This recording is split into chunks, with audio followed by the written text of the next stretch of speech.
This week on Vaticano, follow us to the Basilica of St. John Lateran as the Church sends out 18 religious men and women to proclaim the gospel to the ends of the earth. Hear the Holy Father's message for World Mission Sunday and the fundamental role evangelization has for the Church. Join us as we celebrate the EWTN Vatican Bureau's Roman Nights event for the missionary month of October. For this and more, Vaticano starts now.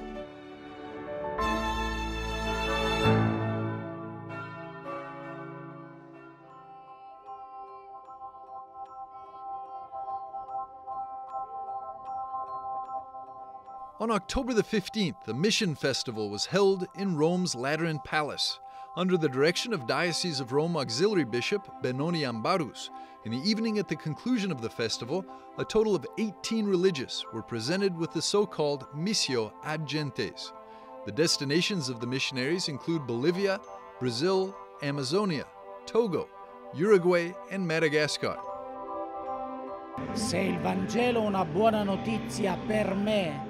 If the gospel is good news for me, and it has changed my life, I cannot help but tell it to everyone else. So mission is not a thing of fashion or the times. It is a necessity and a need without which people are poorer. So the desire, the mission, is just wanting to enrich others with the good news.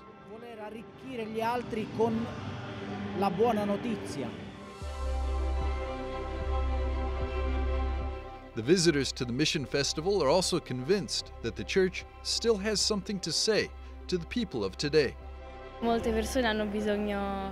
Many people need help, and so the Church tries to help those people who are in the most difficulty. The most important message is one of friendship and brotherhood. We are one land, one people, and we all have the same goal, to love each other.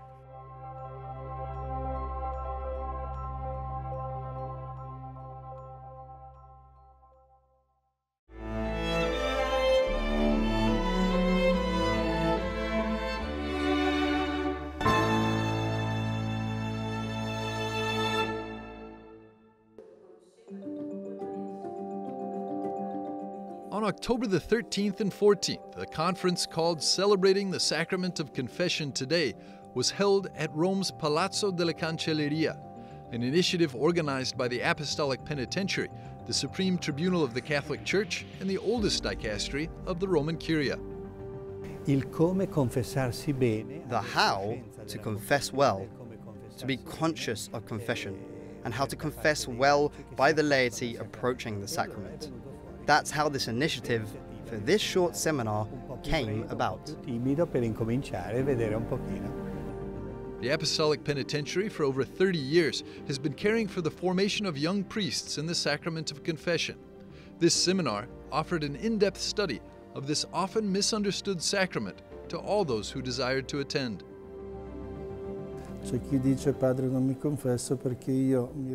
There are those who say, I, Father, do not confess because I relate directly to God. And there are those who say, I don't confess because I have no sins. And there are those who say, I do not confess because I am ashamed. I try to answer each of these valid objections in favor of confession. The goal of this conference was to contribute to the rediscovery of the sacrament of penance.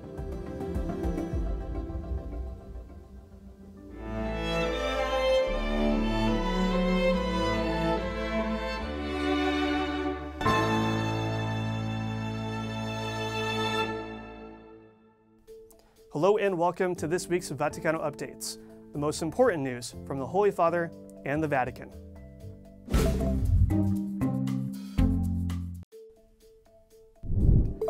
Pope Francis announced that the Synod on Synodality will be extended to 2024.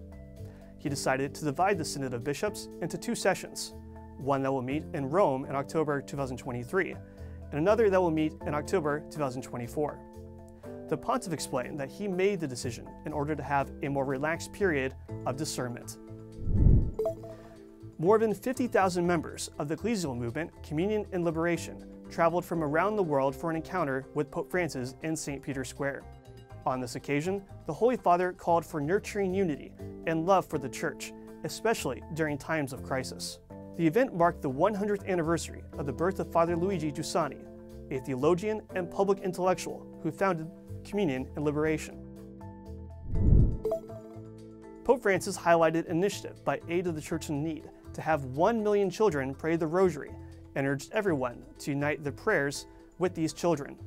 Let us unite ourselves to them and entrust the suffering people of Ukraine and other people who are suffering due to war and any form of violence and misery to Our Lady's intercession, he said.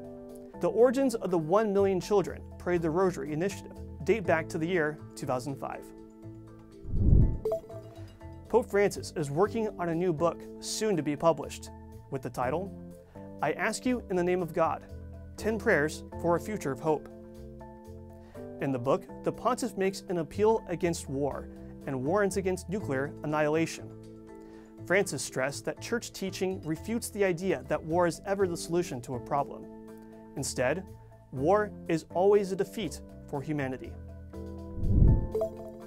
The Vatican confirmed that Pope Francis will join other religious leaders at a prayer service for peace at the Colosseum in Rome later this month. This will close the international meeting organized by the community of Sant'Egidio, entitled The Cry of Peace, Religions and Cultures in Dialogue, on October 25th. At this event, held annually for leaders for 3 days, religious leaders, intellectuals, and politicians meet to discuss how to move towards peace in a world ravaged by war that brings casualties and destruction. Thank you for watching this week's Vaticano Updates. Anthony Johnson for EWTN Vaticano.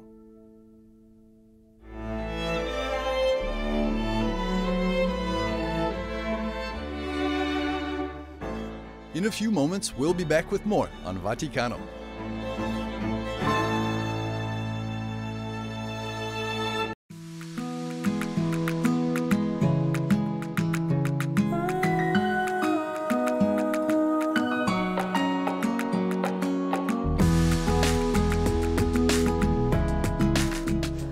Hvorfor bruker vi vievann når vi går inn i kirken? Fordi vievann er ikke vanlig vann. Vievann ble velsignet av prest og har en åndelig kraft. Når vi korser oss, sier vi på en måte Gud kom til mine tanker, til mitt hjerte, til mine gjerninger. Velsign meg, og det betyr styrk meg, gi meg din kraft.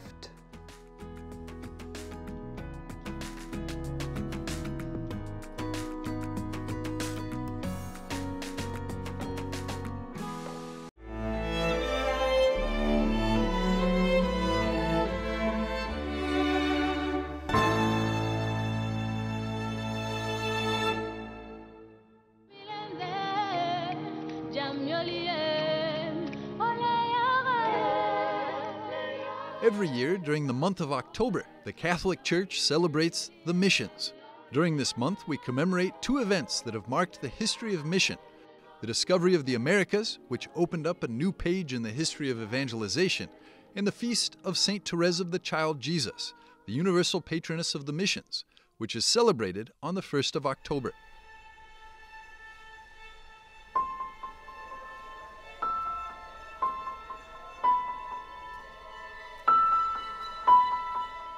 On the second to last Sunday of October, the culminating moment of the Missionary Month, World Mission Sunday, is celebrated.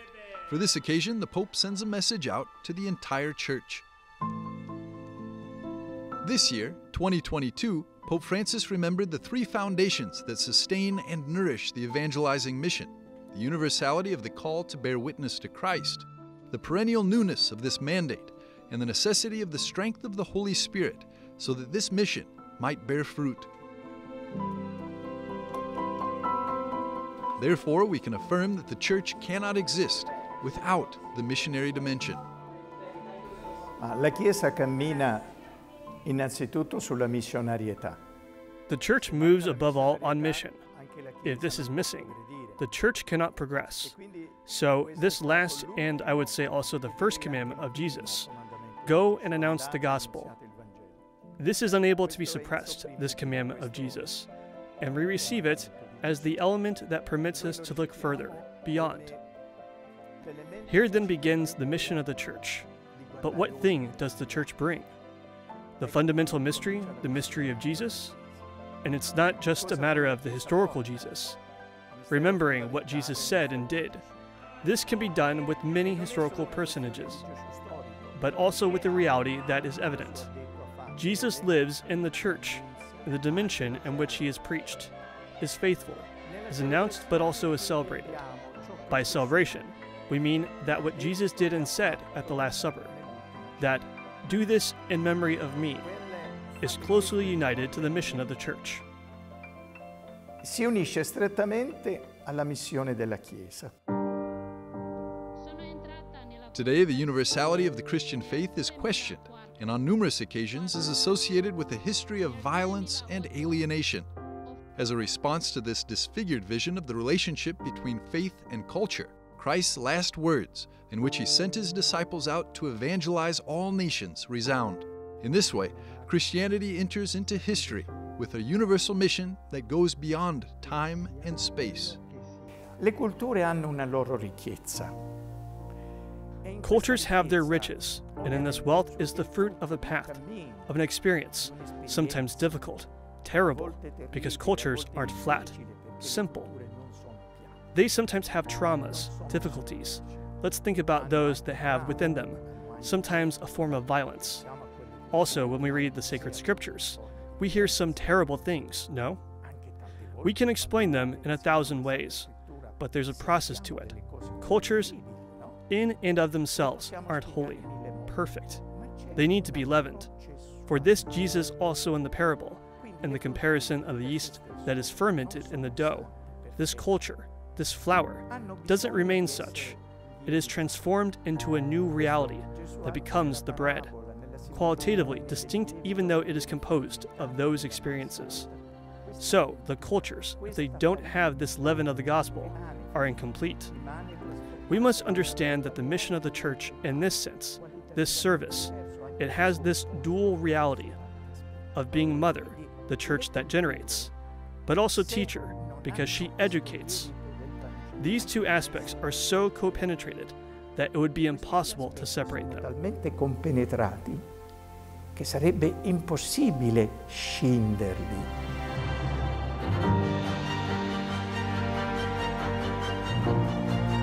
The necessity of caring for and nurturing the missionary dimension of the Church led 400 years ago, in 1622, to Pope Gregory XV's decision to found a pontifical organism at its service, the Congregation of Propaganda Fide, today known as the Congregation for the Evangelization of Peoples.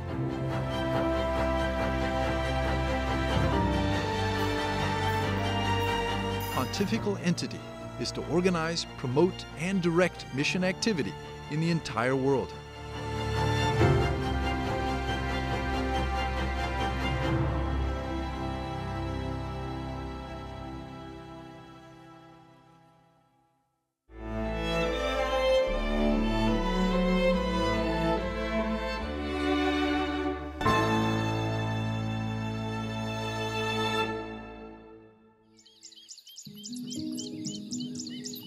Under the sweltering African sun, this community here in the region called Rumbek in South Sudan lives in dire poverty, where every day is a battle for survival. They live here with the disease leprosy, as they've been banished from other towns and villages, seen as unclean. These people have been chased several times. Many of them have died from being eaten by hyenas. The places that they were living here, there was no doors, there was no shelter, so the animals could just come in at night, and you see they're attracted to the wounds. This is Noeline Lochran, an Irish volunteer who has devoted herself to helping the 5,000 people who live in this colony, many of whom are missing fingers, hands, toes, and other limbs. Mary, as you can see, has had leprosy. They had to cut her hands off. She's got 4 children, and this is her little house here. Now, believe it or not, this house is actually very good in standards of the people that live here. She has a bed, a homemade bed. It's not a bed as we know a bed, but it's still very good and very reasonable. Most people wouldn't have anything here. There's huge amounts of leprosy here in South Sudan. But leprosy is caused by a combination of different things. One of them is hygiene. And if you have no system of hygiene, which there is absolutely no system here. I mean, in this particular area there's about 4,900 people and there's one toilet. All down through history, lepers have been chased away because of the particular kind of disease that it is. It's contagious, and also it carries a terrible smell from the rotten flesh. It sounds horrific, but it's the reality. If the people don't get their medication, their leprosy would get worse. Their skin rots and they become weaker and weaker.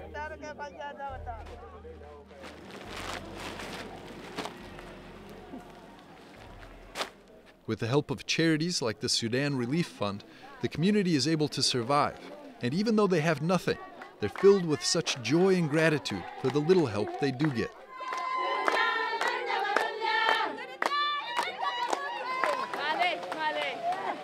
I felt that I wanted to reach the really people who were in the worst position possible. And I believed that if nothing else, that my love and my heart for them could help them. It's a frightening place to live, but a wonderful place to live.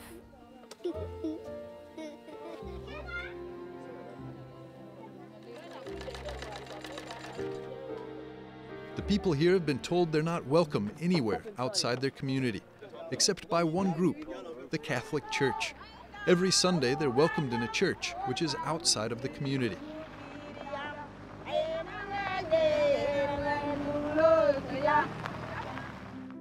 Do you know how many times our Lord mentions you in the Bible?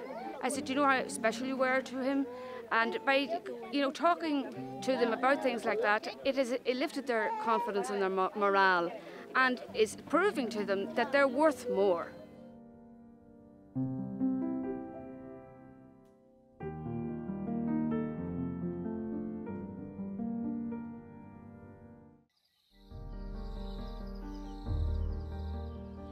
The people of South Sudan, they don't produce anything. All of their food is coming from other countries because they have been at war for so many years, and there's still a lot of fighting. There'll be complete starvation in South Sudan this year and next year.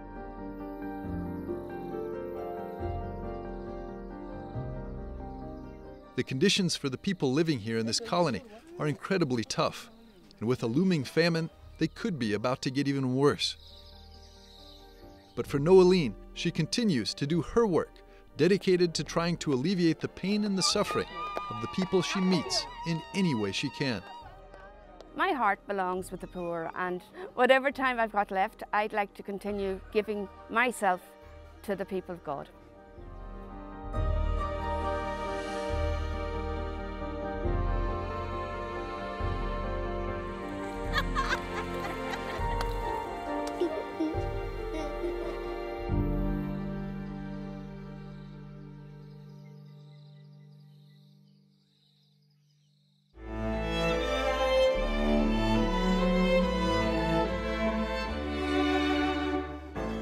We'll be back after a short break with more on Vaticano.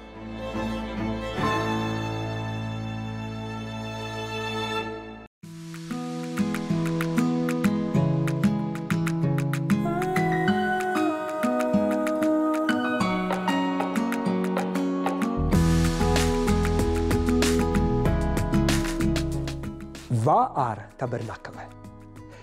Tabernakelet er spesielt sted hvor Jesus er i det hellige sakrament. Det er et veldig trygt sted, litt som et sikkerhetsskap.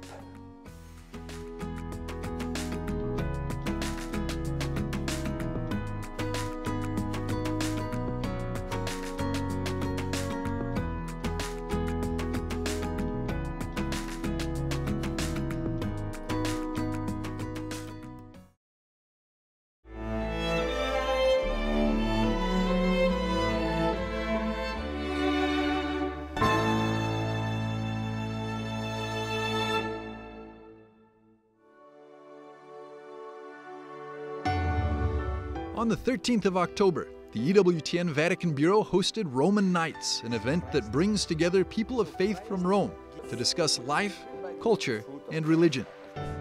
October is the missionary month, and so this month's event focused on the future of the Missionary Church. For the event, EWTN partnered with the Pontifical Mission Societies, who are celebrating their 200-year anniversary this year. Hello and welcome to this new edition of Roman Nights. My name is Andreas Tonhauser. I'm the EWTN Vatican Bureau Chief, and it is my great honor, but also my pleasure, to be your host tonight. Joining the event was Monsignor Gianpietro Daltozo, the president of the Pontifical Mission Societies. He spoke about the important role that mission ought to play in the Church. The Holy Father and also in the past the popes and also the Vatican II said Church is essentially a missionary church. So in that sense, mission will be always in the Church because the Church is a fruit of the mission. We are a fruit of the mission.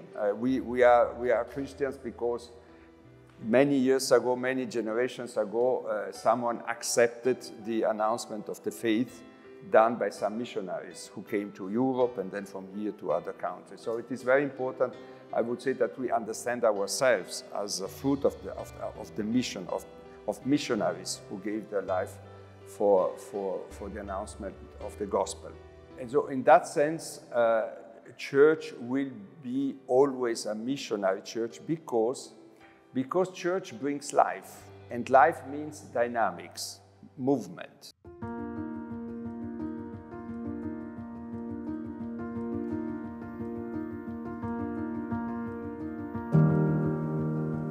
To be a missionary, maybe you don't know. Javier Martínez Brocal, a journalist from ABC España, joined the panel as well. He discussed the role of journalism in the missionary church, explaining how he sees his own work as part of the mission effort. When I was in university studying journalism, they used to say us that to remember always, to keep in mind, I think it's a phrase from St. Augustine, but I'm not sure, that the truth is not a what, but it's a who, it's a person. Exactly. This is why stories or good examples are so powerful and make us change. I think in that sense, joining the two other panelists was Father Lawrence Sakubita Like. Originally from Zambia, Father Like was ordained a priest in 2012. He went on to study theology and canon law and is now working on his doctoral thesis in Rome. If a missionary accepts the mandate of Christ, because the mandate is launched freely, God does not impose to say, you go, you know. He lets everyone to collaborate with that mandate, meaning that is the moral dimension of it. But if you say, yes, I want to go, I think it should go beyond just the moral aspect of desire. To say, I desire. One should have the responsibility and the sense of duty to say, now this mission has been attributed to me. I have a title to be a missionary, and therefore I have a duty to accomplish or to realize this mission so that it is at the end that salvation is achieved. So we should move a little bit to just a desire to have, and that's what we need to build and to encourage in everyone, to say everyone is called, and when we are baptized, we are sent, and being sent is a responsibility, it's a duty.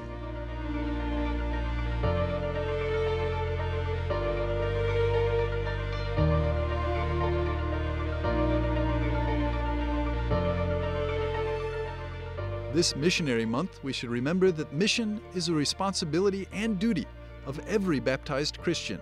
After all, in his last words to his disciples, Jesus commanded them to go into the whole world and preach the gospel to every nation.